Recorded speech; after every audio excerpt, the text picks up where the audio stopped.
안녕하세요, 불량TV입니다.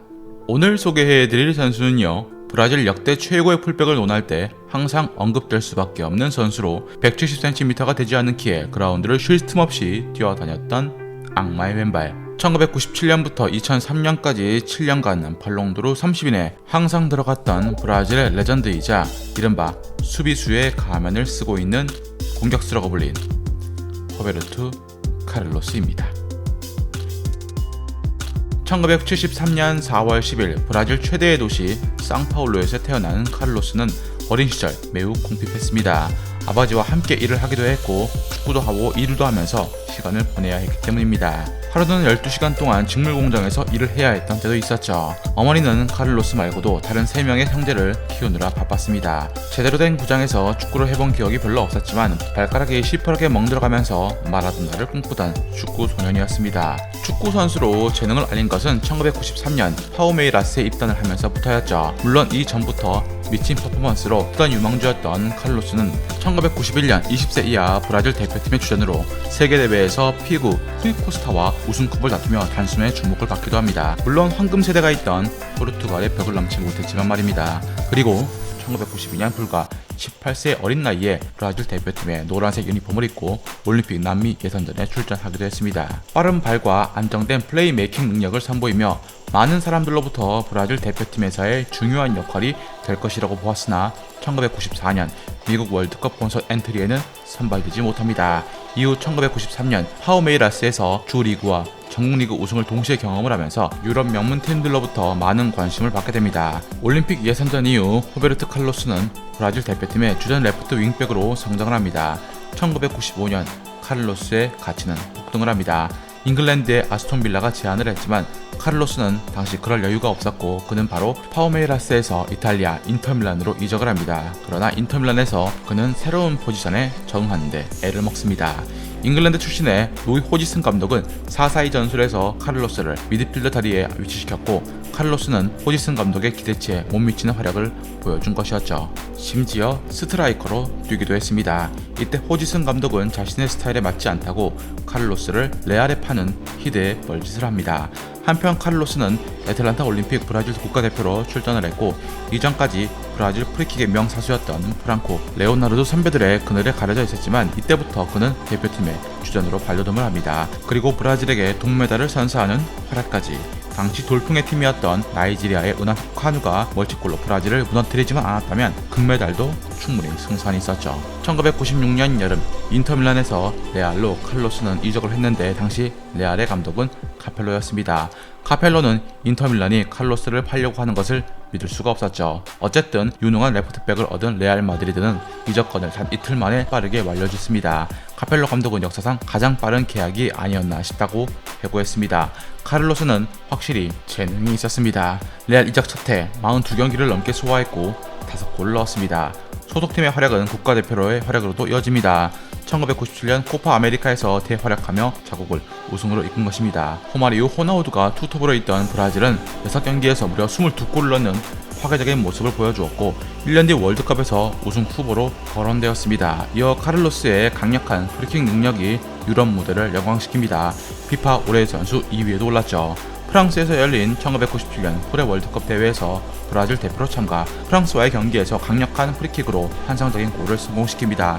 25m 거리에서 그가 찬 공이 프랑스 수비벽을 오른쪽을 크게 돌아 들어가며 골키퍼 파비앙 바르테즈가 지키는 프랑스 골문을 뒤흔든 것입니다. 1년 뒤 기량이 물오른 1998 월드컵에서 지난 대회처럼 주전 자리를 확보했고 대활약을 이어갑니다. 당시 브라질의 공격은 호나우두, 베베토, 투톱, 2선 미드필더에는 레오나르도와 히바우드가 있었죠. 또 든든한 주장이자 지난 대회 우승의 주역인 둥가와 알다이르, 카프와 카를로스가 양쪽 풀백으로 버티고 있었던 무시무시한 팀이었습니다. 그러나 결승에서 프랑스에게 0-3으로 대패하고 말았습니다. 카를로스는 그래도 훌륭한 모습을 보여주면서 올스타 팀에 선정되었지만 브라질의 준우승은 본인 입장에서는 많이 아쉬울 수밖에 없었죠. 1년 뒤 1999년 코파 아메리카 대회에서는 월드컵의 아쉬움을 털어내면서 호나우두와 히바우드가 괴물 같은 골 스코어링을 보여주며 자국을 코파 우승 2연패로 이끕니다. 브라질은 다시 한번 재기에 성공을 하면서 다음 월드컵 역시도 기대가 되었죠. 한편 소속팀 레알은 페레즈 회장이 초특급 스타들을 대거 영입해 은하수를 만들겠다는 영입 정책, 즉 갈라티코 정책을 시행하면서 피구, 지단 등의 대형 선수들을 데려옵니다.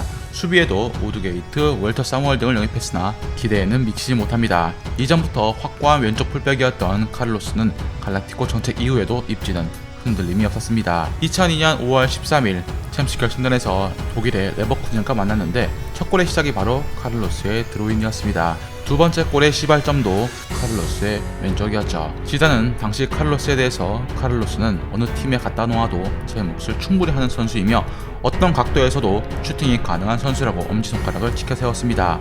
한편 2002년 월드컵이 다가오고 있었지만 브라질 대표팀의 조직력은 말이 많았습니다. 지역 예선도 4위로 힘겹게 올라온 상태였고 호나우두 본인은 부상으로 신음을 앓다가 복귀한 상태였습니다. 이런 와중에 한 해 동안 꾸준히 브라질 대표팀의 왼쪽 라인을 맡아 흔들리는 브라질 축구를 지탱하고 있었던 것이 바로 작은 거인 카를로스였습니다. 카를로스는 팀을 정상 궤도로 끌어올리기 위해서 고군분투했고 본선에서 브라질은 각성하기 시작합니다. 카프와 카를로스는 3백에서 측면 윙백을 맡아 수비 부담까지 줄어들었습니다. 브라질이 2대0으로 이긴 독일과의 결승전도 카를로스는 선발로 나왔고 그 후 월드컵 올스타팀 명단에 자신의 이름을 올립니다. 호나우두가 2002년 발롱도르를 차지했지만 카를로스도 2위에 올랐을 정도로 놀라운 활약을 선보입니다. 공격력이 역대 풀백 중 최상위권을 다투는 만큼 수비력이 그늘에 가려져 다소 낮은 평가를 받았지만 수비도 나름 수준급이었고 누구보다 강력한 프리킥을 가졌으니 이만한 공격 옵션이 없었던 것이죠. 2004-2005 시즌 역시 필드 플레이어 중 가장 많은 출전 시간인 3,800분을 소화하며 레알의 미들맨으로 활약했고 3년이나 재계약을 이끌어냅니다.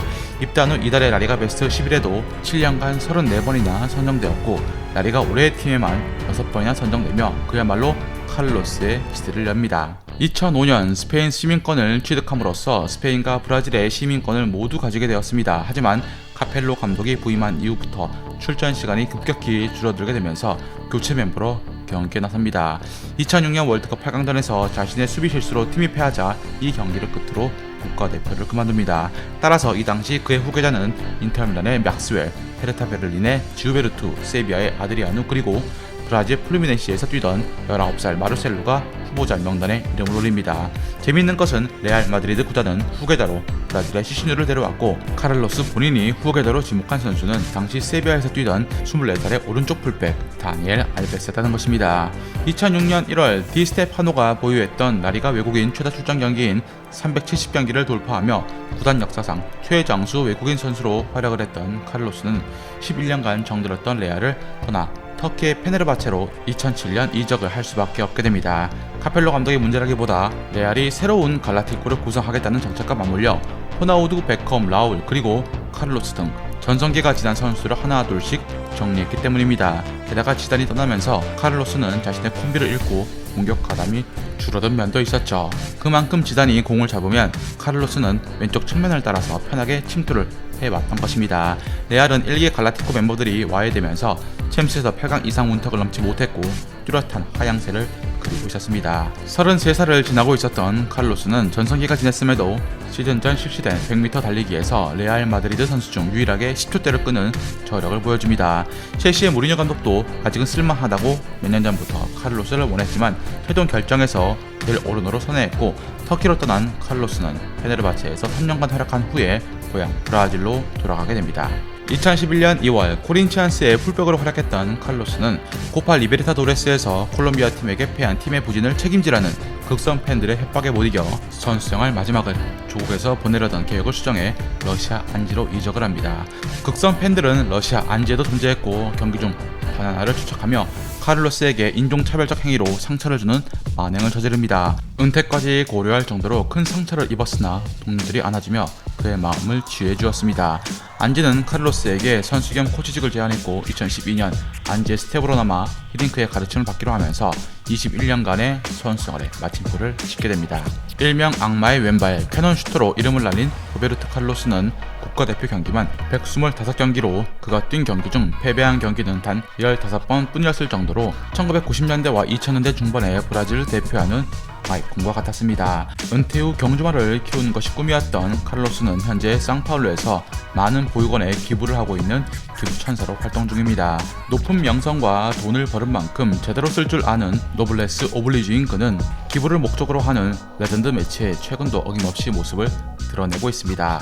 강력한 킥과 폭발적인 공격 가담을 가졌던 호베르트 칼로스. 작지만 거대했던 그의 플레이는 아직도 우리 머릿속에 진하게 남아있습니다.